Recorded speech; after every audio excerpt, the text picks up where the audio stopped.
Hello everyone, welcome back to our channel. Today మన favourite serial పొదిరిలో episode ఏం జరిగిందో తెలుసుకోవాలనుకుంటున్నారా? అయితే ఖచ్చితంగా ఈ వీడియో స్టార్టింగ్ నుంచి ఎండింగ్ వరకు స్కిప్ చేయకుండా చూసేయండి. అయితే దానికంటే ముందు ఏం చేయాలో తెలుసు కదా, మన ఛానల్ని అయితే సబ్స్క్రైబ్ చేయండి, ఫాలో కూడా చేయండి. ఎవరైతే మన ఛానల్ని సబ్స్క్రైబ్ చేస్తారో వాళ్ళు మాత్రమే మన ఛానల్లో ప్రచారం అయ్యి ట్విస్ట్ ఎపిసోడ్ చూడగలరు. అయితే నేను ఈ ముగ్గు వేస్తూ మీకు ఈరోజు ఎపిసోడ్ ఏం జరిగింది అనేది సులభంగా వివరించేస్తాను, కాబట్టి స్కిప్ చేయకుండా లాస్ట్ వరకు అయితే ఈ వీడియో చూసేసేయండి. అయితే మనం ఈరోజు చూసుకున్నట్లయితే ఈరోజు జరిగిన పంచాయతీ కారణంగా మహాలక్ష్మి అయితే ఒకవైపు ఆలోచిస్తుంది. నిజమే కదా, వీళ్ళు నన్ను అవమానించేలాగా బయట మాట్లాడాడు ఆ శైలు అన్నయ్య, నన్ను పంచమతి పాప అని చెప్పేసి అంటున్నాడు. ఇలాంటి పరిస్థితి రావడానికి కారణం నేనే. అసలు నాకు ఆలోచన లేకుండా ఇలా చక్రి గారిని నా మెడలో తాళి కట్టమని అన్నాను. కానీ ఒకసారి అంటే ఒకరికి సమాధానం చెప్పచ్చు, కానీ ప్రతిసారి అందరికీ సమాధానం చెప్పే పరిస్థితి ఏర్పడుతుంది. అలా అని మేము భార్యాభర్తలుగా ఉంటే ఏ బాధ ఉండదు. లేము కాబట్టి నలుగురి దృష్టిలో మేము పడాల్సి వస్తుంది. అనవసరమైన మాటలు నిందలు నేను పడుతున్నాను అని మదన పడుతూ బాధపడుతూ ఉంటుంది మహాలక్ష్మి. అయితే ఈలోపు కన్నాతో చక్రి మాట్లాడుతున్న మాటలు మహాలక్ష్మికి వినిపిస్తాయి. వినిపించేసరికి ఇంకా మహాలక్ష్మి అయితే ఏంటి మాట్లాడుతున్నారా అని చెప్పి చూడాలనుకుంటుంది. ఈలోపు కన్నాతో చక్రి అంటాడు, ఈరోజు అయిన దానికి నాకు చాలా కోపం వచ్చిందిరా, మీ వదిన్ని వాడలాగా కామెంట్ చేసేసరికి. కానీ మొత్తానికి అందరికీ బుద్ధి చెప్పే రకంగా మహాలక్ష్మి అయితే మొత్తానికి అందరి మొత్తంలో నన్ను భర్తగా అంగీకరించింది. ఏదో మాట ప్రాయానికి తను అంగీకరించినట్టుగా కాకుండా తను శాశ్వతంగా నన్ను భర్తగా అంగీకరించేలాగా నేను తనని ఇక్కడే ఉంచేయడానికి ప్రయత్నిస్తున్నాను. ఆ పని జరగటానికి నేను ఎంత ఎక్స్టెండ్ అయినా వెళ్తాను అని చెప్పేసి అంటాడు. అనేసరికి ఇంకా వెంటనే కన్నా, అది కాదన్నయ్య, వదిన ఇష్టపూర్వకంగా మనతో ఉంటే పర్లేదు, కానీ అసలు నిన్ను భర్తగానే వదిన అంగీకరించట్లేదే. ఏదో ఈరోజు మనల్ని సేవ్ చేయటం కోసం వదిన అలా చెప్పింది అనిపిస్తుంది అని చెప్పేసి కన్నా అంటాడు. అనేసరికి ఎవరు ఒప్పుకున్నా కాకపోయినా మహాలక్ష్మి నేను తాళి కట్టిన భార్య, తనంటే నాకు చాలా ప్రేమ ఉంది. ఆ విషయం మీ వదినకి అర్థమయ్యే సమయం వచ్చేసరికి ఏం జరుగుతుందో కూడా నాకు అర్థం కావట్లేదు. కానీ ఒకటైతే మాత్రం తెలుసు, ఏది ఏం చేసైనా నేను మహాలక్ష్మిని అయితే ఇంట్లోంచి బయటికి పంపించాలని అనుకోవట్లేదు. కాబట్టి అందుకే ఆ ఆధార్ కార్డు పైన డాటర్ ఆఫ్ అని తీసేసి వైఫ్ ఆఫ్ అని చెప్పి వచ్చేలాగా చేశాను. అది మీ వదినకి కోపం వచ్చినా నాకు చాలా సంతోషం వచ్చింది.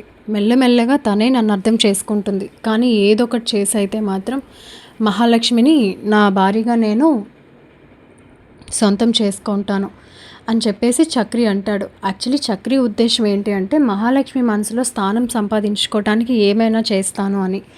కానీ ఆ మాట మహాలక్ష్మికి తప్పుగా అర్థమవుతుంది. ఇంకా మహాలక్ష్మి అనుకుంటుంది, చక్రి గారు ఇంత దిగజారిపోతారని నేను అనుకోలేదు. ఈయన్ని నమ్మి నేను ఇన్ని రోజులు ఇంట్లో ఉన్నాను, అలాంటిది నా మనసును అర్థం చేసుకోకుండా నన్ను భారీగా సొంతం చేసుకోవటానికి ప్రయత్నిస్తానని చెప్తున్నాడు. అసలు ఇలాంటి మనిషిని ఏమనాలో కూడా నాకు అర్థం కావట్లేదు. అసలు మనిషిని చూస్తేనే నాకు చిరాకేస్తుంది అని చెప్పేసి మహాలక్ష్మి అయితే చాలా కోప్పడుతుంది. ఇంకా ఈలోపు మహాలక్ష్మి ఇంకా చాలా తీవ్రంగా ఆలోచిస్తుంది. ఏదో ఒకటి చేసి నేను ఇక్కడి నుంచి బయటపడాలి. అయినా పెళ్ళి తప్పించుకోవటం కోసం మాత్రమే చక్రిని నేను పెళ్లి చేసుకున్నాను. అంతకు మించి ఒక్క ముక్క కూడా నేను ఎక్కువ ఆలోచించాలనుకోవట్లేదు.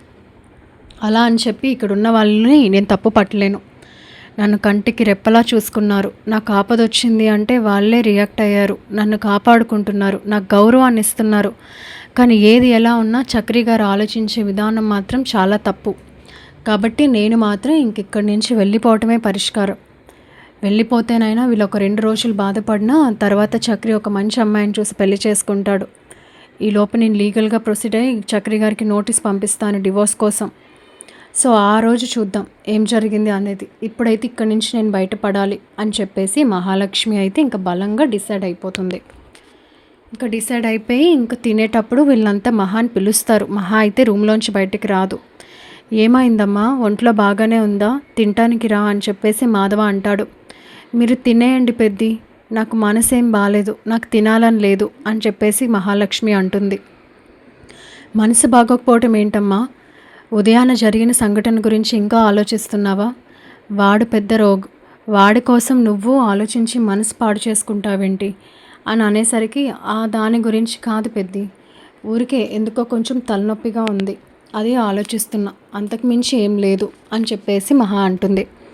అనేసరికి ఇంకా చక్రి అయితే, అది కాదు మహాలక్ష్మి గారు, ఉండండి నేనే వస్తాను అని చెప్పేసి అంటే, దయచేసి మీరు రాకండి, అందరికీ ఒకటే సమాధానం చెప్తాను, మీరు వచ్చారని నేను తినేను కదా, దయచేసి మీరు తినండి, నేనైతే ఇప్పుడు రావాలనుకోవట్లేదు, ప్లీజ్ నన్ను కొంచెం ప్రశాంతంగా ఉండనివ్వండి, నాకు కొంచెం స్పేస్ కావాలి అని చెప్పేసి ఎప్పుడూ లేని రీతిగా మహాలక్ష్మి ప్రవర్తిస్తుంది వీళ్ళందరితో. అప్పటికి కేశవకి కన్నాకి అసలు మహాలక్ష్మి ఎందుకు అలా ప్రవర్తిస్తుందో అక్కడున్న ఎవరికి కూడా అర్థం కాదు. సరే, నిజంగానే తనకి తలనొప్పి ఉందేమో, నేను తిన్నాక కొంచెం వేడిగా కాఫీ ఏమైనా పెట్టి తీసుకొని రానా అమ్మ అని చెప్పేసి అంటాడు. ముందు మీరు తినండి పెద్ది, తర్వాత చూద్దాం, నేను పెట్టుకుంటానులండి అని చెప్పేసి అంటుంది. అసలే నీకు బాగాలేదు, నువ్వెందుకమ్మా లేవటం, నేను పెట్టేసి ఇస్తానులే అని చెప్పేసి పెద్ది అంటాడు. ఇంకా మహాలక్ష్మి ఆలోచనలో పడుతుంది. ఈ ప్రేమే నన్ను కట్టిపడేస్తుంది, ఈ అభిమానమే నన్ను కట్టిపడేస్తుంది, చక్రి గారిపైన నాకు ఎలాంటి ఫీలింగ్స్ లేకపోయినా నేను లేకపోతే మీరంతా ఏమైపోతారు అన్న ఒక ఆలోచన నన్ను ఆగిపోయేలా చేస్తుంది ప్రతిసారి. కానీ అలా అని చెప్పి ఎమోషనల్గా కనెక్ట్ అయ్యి ఇప్పుడు నన్ను నేను మోసం చేసుకోలేను, ఇక్కడి నుంచి బయటపడకపోతే ఈ చక్రి ఏదో ఒకటి చేసి నన్ను భారీగా సొంతం చేసుకునేలాగే ఉన్నాడు అని తప్పుగా అనుకుంటుంది మహాలక్ష్మి. ఇంకా మొత్తానికైతే ఇంకా పెద్ద వీళ్ళంతా సరే అమ్మా నువ్వు కాసేపు రెస్ట్ తీసుకో అని చెప్పేసి ఇంకా వీళ్ళు తింటారు. తినేసరికి ఇంకా చక్రి అయితే తినేసాక ఒక ప్లేట్లో అన్నం పట్టుకొని వచ్చి మళ్ళీ మహాలక్ష్మి దగ్గరికి వెళ్తాడు. ఏమండి తలుపు తీయండి అని చెప్పేసి అంటే, ఏంటండి మీ ప్రాబ్లము, నాకు తలనొప్పి అని చెప్తుంటే ఊరికే లేపుతారేంటి అని చెప్పేసి అనేసరికి, ఒకసారి తీయండి మహాలక్ష్మి గారు అంటాడు. అనేసరికి ఇంకా భోజనం పట్టుకొని నిలబడతాడు చక్రి.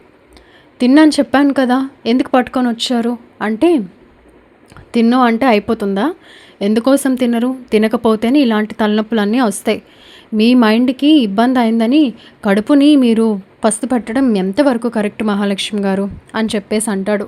కానీ అప్పటికే చక్రి పైన మహాకి చాలా కోపం ఉండటం వల్ల, దయచేసి నా కళ్ళ ముందు నుంచి మీరు వెళ్ళిపోండి చక్రి, నాకు సగంకి సగం తలనొప్పే మీరు, ఇంకా మీరు ఎదురుగా ఉండి దాన్ని పూర్తి చేయడానికి ప్రయత్నించకండి అనేసరికి చక్రి చాలా హర్ట్ అవుతాడు. అసలు ఎప్పుడూ లేనిది మహాలక్ష్మి ఇలా అనిందేంటి, నేను తన సంతోషం అవ్వాలి కానీ తనకి తలనొప్పి అవ్వకూడదు, అయినా నేను ఈరోజు మహాలక్ష్మి గారిని ఏమీ అనలేదే, ఈరోజు ఉదయాన జరిగిన సంఘటన కోసం బహుశా ఆలోచించుతూ ఉండొచ్చు, సరే తనకు కాస్త టైం ఇద్దాం, తనే అర్థం చేసుకుంటుంది అని చెప్పేసి ఒక్క మాట కూడా మాట్లాడకుండా అక్కడి నుంచి చక్రి బయటకు వెళ్ళిపోతాడు. వెళ్ళిపోయేసరికి ఇంకా మహాలక్ష్మి అయితే వస్తుంది. వచ్చి వీళ్ళంతా తిని లెగిచాక, ఒక్క నిమిషం నేను మీ అందరికీ ఒక విషయం చెప్పాలనుకుంటున్నాను, నేను ఇప్పుడైనా ఇంకా ఎప్పుడైనా ఫ్యూచర్లో కావచ్చు, ఒకవేళ నేను ఒక తప్పు చేశాను అది మీకు బాధ పెట్టేది అయితే మాత్రం దయచేసి నన్ను తప్పుగా అనుకోవద్దు. అంటే నువ్వేం తప్పు చేస్తావమ్మా అని చెప్పేసి నారాయణ మాధవ అడుగుతారు. చేస్తాను అనుకోవట్లేదు, నాకు కరెక్ట్ అనిపించింది మీకు తప్పు అనిపించవచ్చు, ఆ సమయంలో మాత్రం ఈ మాట గుర్తుపెట్టుకోండి, ఇది ఎలాంటి పరిస్థితిలో నేను ఎప్పుడైనా చేయాల్సి వస్తుందో మీకు ముందుగానే చెప్తున్నా అనేసరికి, ఏమైందమ్మా ఏదేదో మాట్లాడుతున్నావు అని చెప్పేసి నారాయణ అంటాడు. ఏం లేదు, ఎందుకో చెప్పాలనిపించింది, నా వల్ల మీరు ఎప్పుడు బాధపడకండి, కారణం లేకుండా నేను ఏ పని చేయను, అది మీకు బాధ పెట్టేది అయితే మాత్రం నన్ను క్షమించండి అని చెప్పేసి అక్కడి నుంచి మహాలక్ష్మి రూమ్లోకి మళ్ళీ వెళ్ళిపోతుంది. అసలు మహాలక్ష్మి ఎందుకు అలా మాట్లాడుతుందో ఎవరికీ తెలీదు, కానీ తను ఇండైరెక్ట్గా నేను ఇంటిలోంచి బయటకు వెళ్ళిపోతాను, అది మీకు బాధనిస్తుంది, కానీ నా పరిస్థితి అర్థం చేసుకొని నన్ను తప్పుగా అయితే అనుకోకండి అన్నట్టుగా అర్థం వచ్చేలాగా వాళ్ళతో మాట్లాడుతుంది. ఇంకా మొత్తానికి నైట్ అవుతుంది. చక్రి అయితే వీళ్ళ అన్నదమ్ములతో పడుకుంటాడు. ఇంకా వీళ్ళంతా మంచి డీప్ స్లీప్లో ఉంటారు. ఇంకా మహాలక్ష్మి అయితే ఇంకా బ్యాగ్ సర్దేసుకుంటుంది, ఇక్కడి నుంచి బయటపడాలి, వెళ్ళిపోవాలి, చెప్తే వీళ్ళు ఎలాగో పంపించరు, కన్నాని వీళ్ళందరినీ చూసి నేను వెళ్ళలేను, భగవంతుడా నాకు ధైర్యాన్ని ఇవ్వు, వీళ్ళందరినీ కాదనుకొని ఇక్కడి నుంచి వెళ్ళటానికి అని చెప్పేసి అనుకుంటుంది. అనుకునేసరికి ఇంకా ఈలోపు మహాలక్ష్మి అయితే చాలా బాధపడుతుంది. తనకి యాక్చువల్లీ వెళ్ళాలని ఉండదు. కానీ చక్రి చెప్పిన కన్నాతో చెప్పిన మాట తనకి తప్పుగా అనిపిస్తుంది. కానీ చక్రి ఆ అర్థం వచ్చేలాగా మాట్లాడడు. సో తన భయం దాంతో మొత్తం అన్నీ బ్యాగ్లో బట్టలు అన్నీ సర్దేస్తుంది. అయితే మొత్తానికి తన ఆఫీస్ వర్క్ చేస్తుంది కాబట్టి ఆ ప్రాజెక్ట్ ఫైల్ సబ్మిట్ చేయాల్సింది ఆ బ్యాగ్లో పెట్టడానికి ప్రయత్నిస్తుంది. కానీ ఆ ఫైల్ ఎక్కడ పెట్టేసిందో మహాలక్ష్మికి కనపడదు. ఇక్కడే పెట్టానే, ఎవరైనా తీసి ఎక్కడ పెట్టుంటారు, ఇల్లంతా వెతికాను కనిపించట్లేదు అని చెప్పేసి అనుకుంటూ ఉంటుంది మహాలక్ష్మి. సరే ఒకసారి కబోర్డ్లో చూద్దాం, ఇక్కడ ఎవరైనా పెట్టుండొచ్చు అని చెప్పేసి వెళ్ళి చూస్తే ఆ ఫైల్ కనిపిస్తుంది. ఇంకా ఆ ఫైల్ తీసే ప్రయత్నంలో తీసేసరికి కింద ఒక డైరీ పడిపోతుంది. ఏంటి డైరీ, ఎప్పుడు నేను చూడలేదా అని చెప్పి డైరీ ఓపెన్ చేసేసరికి అందులో ఒక ఫోటో కనిపిస్తుంది. ఆ ఫోటో చూసిన మహాలక్ష్మి షాక్ అయిపోతుంది. ఎందుకంటే ఆ ఫోటో మరెవరిదో కాదు, మహాలక్ష్మి చిన్ననాటి స్నేహితుడిది. ఆ ఫోటో చూసిన మహాలక్ష్మికి ఒక్కొక్కసారి ప్రాణం వచ్చినట్టుగా అయిపోతుంది. అసలు ఏంటి, నా చిన్ననాటి స్నేహితుడి ఫోటో ఇక్కడుంది అని చెప్పేసి అనుకుంటుంది మహాలక్ష్మి. ఇంకా ఇందులో ఉండటానికి కారణం ఏంటి, అసలు నేను తినకోసమే కదా ఇదంతా వదులుకోవాలనుకుంటున్నాను, తినకోసమే కదా నేను ఇవన్నీ బాధ పెడుతున్నా కూడా తన కోసం నా లైఫ్ ఉంది అన్నట్టుగా నేను వీళ్ళందరినీ బాధ పెట్టి వెళ్ళిపోవాలనుకుంటున్నాను, అలాంటిది తిను ఫోటో ఇక్కడుందేంటి అని చెప్పి తన చిన్ననాటి స్నేహితుడి కోసం ఆలోచిస్తుంది మహాలక్ష్మి. ఇంకా అలాగే డైరీ తిరిగేస్తూ ఉండగా ఇంకొక ఫోటో కూడా ఉంటుంది. తన చిన్ననాటి స్నేహితుడు మహా ఇద్దరు కలిసిన ఫోటో చిన్నప్పటిది కూడా ఉంటుంది. ఇంకా ఈ ఫోటో నా దగ్గర ఒకటి ఉంది, తిని దగ్గర కూడా ఉంది, అంటే నా చిన్ననాటి స్నేహితుడి వివరాలు వీళ్ళకి తెలుసు, ఖచ్చితంగా నేను తెలుసుకోవాలి అని చెప్పేసి ఇంకా మహాలక్ష్మి ఇంట్లోంచి వెళ్ళాలి అన్న ఆలోచన మర్చిపోయి ఆ ఫైల్ వెంటనే అక్కడ పడేసి ఆ డైరీ పక్కన పెట్టి ఆ ఫొటోస్ పట్టుకొని వచ్చి ఇంకా హాల్లో బయట పడుకున్న వీళ్ళందరినీ లేపేస్తుంది. పెద్ది లేవండి కన్నా కేశవ అని చెప్పేసి అందరినీ లేపేస్తుంది. లేపేసరికి మహాలక్ష్మి ఒక్కసారిగా అలా కేకలు వేసేసరికి వీళ్ళకి టెన్షన్లో లేచేస్తారు. ఇంకా చక్రి అయితే ఏమైంది మహాలక్ష్మి గారు, ఏం జరిగింది, ఎందుకు అలా కేకలు వేస్తున్నారు, ఏమైంది, ఎందుకు పిలుస్తున్నారు అని చెప్పేసి హడావిడిగా అడుగుతాడు. అడిగేసరికి మీరు ఆగండి, మీతో మాట్లాడాలనుకోవట్లేదు అని చెప్పేసి ఇంకా వెంటనే నారాయణని అడుగుతుంది. ఈ ఫోటో ఇక్కడ ఎలా ఉంది, ఈ ఫోటోలో ఉన్నది మీకు తెలుసా ఎవరో ఏంటో అని చెప్పేసి అనేసరికి ఏంటమ్మా ఈ రాత్రప్పుడు లేపి ఈ ఫోటో కోసం అడగటానికా లేపావు అని చెప్పేసి నారాయణ అంటాడు. అంత సింపుల్గా అనేకండి, ఈ ఫోటోయే నా భవిష్యత్తు, ఈ ఫోటోయే నా ఇష్టం అనేసరికి అసలు మహాలక్ష్మికి పిచ్చి పట్టిందా అన్నట్టుగా చూసుకుంటారు వీళ్ళొకరు మొహాలొకరు. ఇంకా నారాయణ ఏం జరిగిందమ్మా, ఇప్పుడు ఆ ఫోటో కోసం ఎందుకు, దానికోసమే లేపేశావా అంటే చెప్పండి ఈ ఫోటో ఎవరిది, నేను ఇంతలా అడుగుతుంటే మీరు ఏం అనిపించినట్టుగా ప్రవర్తిస్తారేంటి సమాధానం చెప్పకుండా అనేసరికి ఇంకా వెంటనే చక్రి ఏమైందిరా మీ వదినికి, నా చిన్నప్పుడు ఫోటో తీసుకొని వచ్చి ఇంత హడావిడి చేస్తుంది అనేసరికి కన్నా ఏమో అని చెప్పేసి మూతి వెళ్ళబెడతాడు. ఇంక ఈలోపు మాధవ అంటాడు ఆ ఫోటో చక్రీదేనమ్మా, ఆ విషయం తెలుసుకోవడానికి ఇంత టెన్షన్గా అడుగుతున్నావా అనేసరికి ఏంటి ఈ ఫోటో చక్రీదా, నిజం చెప్పండి పెద్ది అంటే నిజమేనమ్మా, చక్రిదే కాదు తన స్నేహితురాల ఫోటో కలిసిన ఒక ఫోటో కూడా ఉంటుంది అనేసరికి ఇదిగోండి ఈ ఫోటోనే కదా అంటే అవునమ్మా, చిన్నప్పుడు ఆ అమ్మాయి అంటే చక్రికి చాలా అభిమానం, వాడికి ఒక సర్టెన్ వయసు వచ్చే వరకు కూడా ఆ పిల్ల కోసం వెతికాడు, మేము కూడా అమ్మాయి దొరకాలనే అనుకున్నాం, కానీ ఇంత పెద్ద ప్రపంచంలో తను ఎక్కడుందో ఎలా వెతుకుతాం, కాబట్టి ఇలా మొత్తానికి ఏదో అయిపోయింది, కాకపోతే వీళ్ళిద్దరి మధ్య ఉన్న బంధం ఏంటనేది మరి మనకి తెలియదమ్మా అని చెప్పేసి మాధవ అంటాడు. అనేసరికి ఇంకా మహాలక్ష్మి వెంటనే చెప్పండి ఇది నిజం కాదని చెప్పండి, చక్రి ఫోటోలో ఉన్నది చక్రి కాదని చెప్పండి అంటే ఫోటోలో ఉన్నది చక్రి అయినప్పుడు చక్రి కాదని ఎలా చెప్తామమ్మా, అసలు ఎందుకు ఆ ఫోటో చూసి అంతలా ఇదైపోతున్నావు అని చెప్పేసి అడుగుతాడు నారాయణ. ఇంకా వెంటనే కేశవ కూడా అది కాదండి, అది మా చక్రిగాడి ఫోటోనే, వాడు చిన్నప్పుడు తన స్నేహితురాలతో గుర్తుగా కూడా దిగాడు, అంతకు మించి ఇంకా ఆ ఫోటోకి పెద్ద స్టోరీ ఏం లేదు అని చెప్పేసి అనేసరికి ఇంకా వెంటనే మహాలక్ష్మి అయితే కూర్చుండిపోతుంది, అక్కడికక్కడే కుప్పకూలిపోయేలాగా అయిపోతుంది. వీళ్ళంతా మహాలక్ష్మి అన్నా కూడా పలకదు. ఇంకా చక్రి అయితే ఏమైంది మహాలక్ష్మి గారు, ఎందుకు అలా అయిపోతున్నారు, అరే వాటర్ తండ్రా అన్నా కూడా అలా సైలెంట్గా ఉండిపోతుంది. ఇంకా వెంటనే మహాలక్ష్మి చక్రి చేతులను పట్టుకొని చక్రి నీ చిన్ననాటి స్నేహితురాల్ని మరెవరో కాదు, నేనే. ఆ ఫోటోలో ఉన్న అమ్మాయిని నేనే. నా చిన్ననాటి స్నేహితుడు నువ్వే అని ఇన్ని రోజులు నా కళ్ళ ముందు ఉన్నా తెలుసుకోలేని పరిస్థితిలో ఉండిపోయాను. నన్ను క్షమించు. నువ్వు లేకుండా నేను ఉండలేను. అసలు నిజానికి పెళ్ళి నీతో అయినా నా చిన్ననాటి స్నేహితుడి పైన నాకున్న ప్రేమ కారణంగానే నేను ఇన్ని రోజులు యాక్సెప్ట్ చేయలేకపోయాను భర్తగా. తన కోసమే ఎదురు చూస్తున్నాను. కానీ అసలు దేవుడి లీలలు చూసావా? నా చిన్ననాటి ఎవరి కోసమైతే నేను వెతుకుతున్నానో ఆ చిన్ననాటి స్నేహితుడితోనే నా పెళ్ళి జరిగేలా చేసి తనతోనే ఇన్ని రోజులు ఇక్కడున్నా తనే నువ్వని తెలుసుకోలేనట్టుగా అయిపోయింది అని చెప్పేసి ఇంకా మనసులో ఉన్న బాధనంతా బయట పెట్టేస్తుంది మహాలక్ష్మి. అసలు మహాలక్ష్మియే తన చిన్ననాటి స్నేహితురాలు అన్న విషయం తెలుసుకున్న వీళ్ళంతా షాక్ అయిపోతారు. ఏంటమ్మా నువ్వు చెప్తుంది, అది నువ్వేనా అంటే ఇంకా తన ఫోన్ ఓపెన్ చేసి తన చిన్నప్పటి ఫోటోలన్నీ చూపిస్తుంది. సో ఇంకా మొత్తానికి వీళ్ళందరికీ తన చిన్ననాటి స్నేహితురాలు మహాలక్ష్మి అని అర్థమవుతుంది. అలాగే మహాలక్ష్మికి కూడా చక్రియ తన చిన్ననాటి స్నేహితుడు అని అర్థమవుతుంది. అయ్యేసరికి ఇంకా వెంటనే నన్ను క్షమించండి చక్రి, నన్ను క్షమించండి పెద్ది, మిమ్మల్ని అందరినీ నేను చాలా బాధ పెట్టాను. మీరంతా నన్ను కంటికి రెప్పలా చూసుకున్నారు. ఈరోజు మిమ్మల్ని మోసం చేసి ఇంట్లోంచి వెళ్ళిపోవాలని ఇదిగో బ్యాగ్ సర్దుకుంటున్నా. ఈలోపు నా ఆఫీస్ ఫైల్ చెక్ చేసే పనిలో ఈ ఫోటో నాకు బయటపడింది డైరీలోంచి.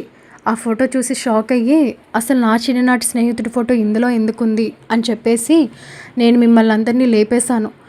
కానీ ఏ ఇంటి నుంచి అయితే నేను అడుగు దాటి వెళ్ళిపోవాలనుకున్నానో శాశ్వతంగా ఇంటికి దూరం కాలేనంత బంధాన్ని, ఆ బంధం ఉన్న మనిషి ఈ ఇంట్లోనే ఉన్నాడని ఇప్పుడు తెలుసుకున్నాను అని చెప్పేసి అంటుంది. అసలు మహాలక్ష్మి ఇంట్లోంచి వెళ్ళిపోవడానికి ఎందుకు ప్రయత్నించిందో వీళ్ళకి అర్థం కాదు. ఏంటమ్మా ఇంట్లోంచి వెళ్ళిపోవాలనుకున్నావా? ఏం జరిగింది? నిన్ను ఎవరైనా ఏమైనా అన్నారా? మా వల్ల నీకేమైనా ఇబ్బందిగా ఉందా అనేసరికి లేదు లేదు, ఇందాక కన్నాతో చక్రి అంటున్న మాట విని తప్పుగా అనుకున్నాను. నన్ను భారీగా చేసుకోవటానికి తను ఏదైనా చేస్తానన్నాడు. కాబట్టి నా భయం నాకుండి మీ అందరికీ దూరంగా వెళ్ళిపోవాలనుకున్నాను. కానీ తనకి నా మీద ఎంత ప్రేమ ఉందో అది దక్కించుకోవడానికి తను ఏమైనా చేస్తాడో అనే ఆ మంచి అర్థం తీసుకోలేకపోయాను. నన్ను క్షమించు చక్రి, నీ చిన్ననాటి స్నేహితురాలైన నేను నిన్ను గుర్తుపట్టలేకపోయాను. ఎవరి కోసమైతే పడిగాపులు కాస్ట్ వెతుకుతున్నానో అది నువ్వే అని తెలుసుకోలేకపోయాను. ఎన్నిసార్లు నేనంటే నీకు ఇష్టమని చెప్పినా నువ్వే ఆ మనిషివని అర్థం చేసుకోలేకపోయాను.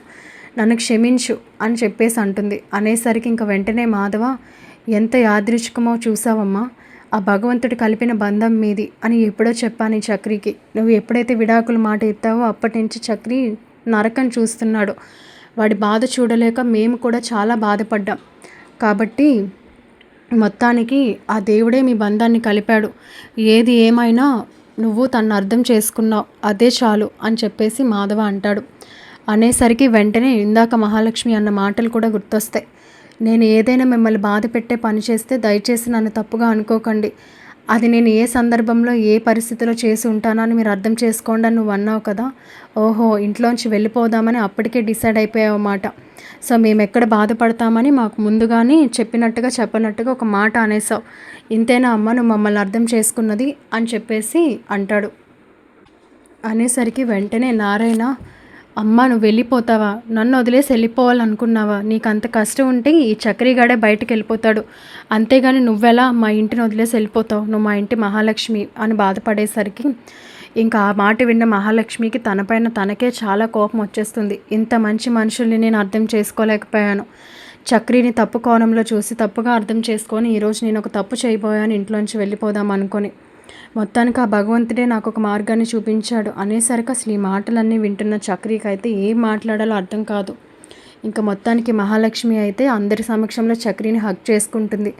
నన్ను క్షమించండి చక్రి, దయచేసి నన్ను దూరం చేసుకోవద్దు, నా మీద కోప్పడద్దు, నేను ఈరోజు ఇలా చేయబోయాను, ఇంట్లోంచి వెళ్ళిపోబోయాను అనే ఆలోచన వచ్చింది అని.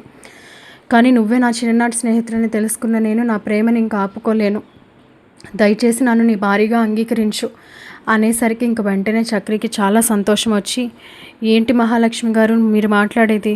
ఈ ప్రేమ కోసమే కదా నేను ఇంతలా పరితపిస్తుంది. మీరు మారి నా మనసు అర్థం చేసుకొని మీ చిన్ననాటి స్నేహితుడు నేనే, ఇంకా మీకు ఆ ప్రేమ ఉంది అని తెలుసుకున్న నేను మిమ్మల్ని ఇంకెందుకు దూరం చేసుకుంటాను?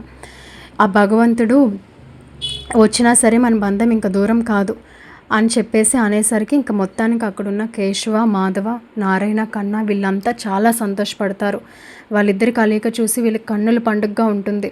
అలా మొత్తానికైతే ఇంక మాధవ అంటాడు, అపార్థాలన్నీ తొలగిపోయి మొత్తానికి ఇద్దరూ ఒకటయ్యారు, మాకు కావాల్సింది కూడా ఇదే అనేసరికి ఇంక వెంటనే ఒక వైపు నుంచి కన్నా అయితే ఒక ప్లేట్లో అన్నం పట్టుకొని తీసుకొస్తాడు. ఇప్పుడు తలనొప్పి పోయి ఉంటుంది వదినా, ఇప్పుడైనా తిను అనేసరికి వాళ్ళ ప్రేమ చూసి మహాలక్ష్మికి కళ్ళల్లోంచి నీళ్లు తిరుగుతాయి. ఇంకా వెంటనే ఆ ప్లేట్ కన్నా చేతిలోంచి తీసుకొని చక్రి తనకి తినిపిస్తాడు. ఇంకా వెంటనే మహాలక్ష్మి అయితే చాలా సంబరపడిపోతుంది. ఇంత అర్థం చేసుకొని ఇంతలా ప్రేమించే భర్త మరియు కుటుంబం దొరకడం నేను ఎన్నో జన్మల పుణ్యం చేసుకున్నాను అని చెప్పేసి చాలా హ్యాపీ ఫీల్ అవుతుంది. అలా మొత్తానికి చక్రిని తప్పుగా అర్థం చేసుకొని ఇంట్లోంచి వెళ్ళిపోవాలని నిర్ణయం తీసుకున్న మహాలక్ష్మికి ఆ కబోర్డ్లో ఆ ఇనుప పెట్టెలో ఉన్న ఫోటో చూసి ఆ డైరీలో ఉన్నది తన చిన్ననాటి స్నేహితుడు చక్రియ అని తెలుసుకున్న తన మనసు మార్చుకొని తన విడాకుల విషయాన్ని ఆపేసుకొని మొత్తానికి చక్రి కుటుంబానికి తన ఇంటి మనిషిగా దగ్గరవుతుంది. అలా మొత్తానికి మన మహాలక్ష్మి చక్రి ఇద్దరూ భార్యాభర్తలుగా లైఫ్ లీడ్ చేస్తారు. వీళ్ళని చూసిన నారాయణ, మాధవ వీళ్ళంతా కేశవ, కన్నా వీళ్ళు చాలా సంతోషంగా ఉంటారు. కాబట్టి ఇది జరిగిన ఎపిసోడ్. మరికొన్ని ట్విస్ట్ ఎపిసోడ్స్, ఇంట్రెస్టింగ్ ఎపిసోడ్స్ తెలుసుకోవాలనుకుంటే ఖచ్చితంగా మన ఛానల్ని అయితే సబ్స్క్రైబ్ చేసుకొని ఫాలో చేయండి. అలాగే మీద కనిపిస్తున్న బెల్ ఐకాన్పై ఆల్ ట్యాప్ చేస్తే మేము ప్రచారం చేసే ప్రతి వీడియో మీరు ఈజీగా చూడొచ్చు నోటిఫికేషన్ ద్వారా. కాబట్టి please subscribe our channel and follow. Comment కూడా చేయండి నా ముగ్గు ఎలా ఉంది అని. Thank you guys.